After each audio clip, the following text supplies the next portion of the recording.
Wherever you are, pour it on. Don't give somebody half a job for a day's pay. The good Lord needs a leader for the early Christians. Remember the early days of the Christians? Not like today. If you were to stand up in the early days and say, I'm a Christian, cut off your head, toss you and your wife in jail, let you rot. I mean, those were ugly days. Being a Christian back then was not called socially acceptable. They didn't have 125,000 in the Los Angeles Coliseum to hear Billy Graham on a Sunday afternoon.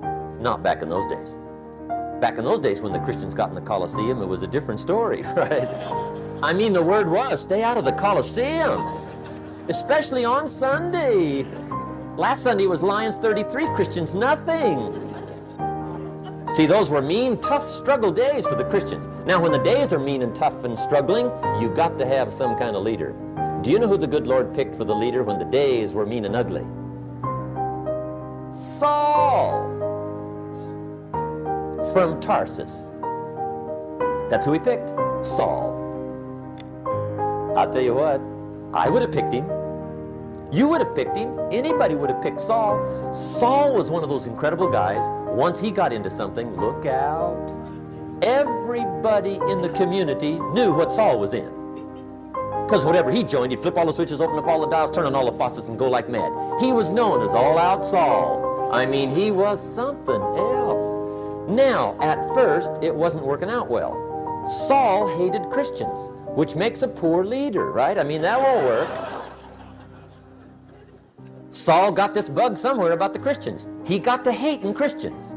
And he hated them so bad, every time somebody would say Christian, he'd fly into a rage.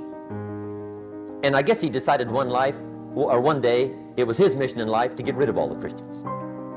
He was Saul anyhow, could do most anything he wanted to. So he got him these letters of authority to go around to the various communities and hunt down the Christians. They said, do whatever you want to with them, Saul, they're unpopular anyhow.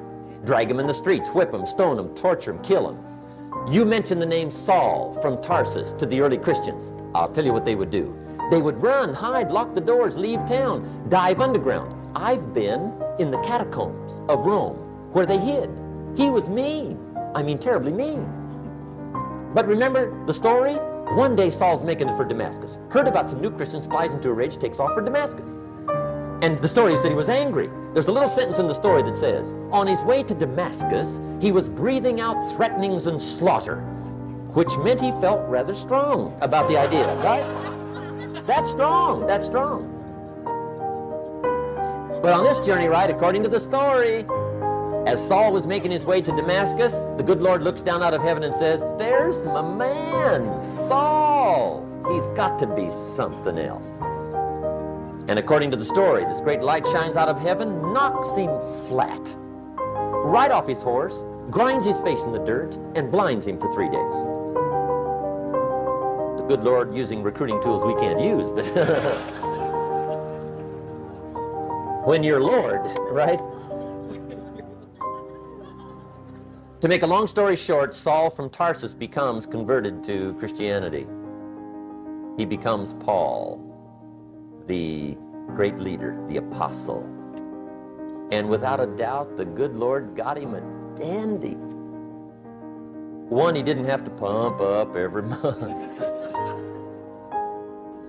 In one of his later writings, he said, the things I once hated, I now love. The things I once loved, I now hate. See, that's strong.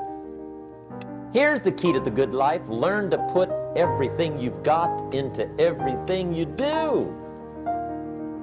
Whatever you are doing, pour it on. It will quickly open up into opportunity or quickly disclose to you that you ought to be doing something else. The delusion is, if I had a better job, I'd really pour it on. See, that's delusion. Wherever you are, pour it on. Don't give somebody half a job for a day's pay.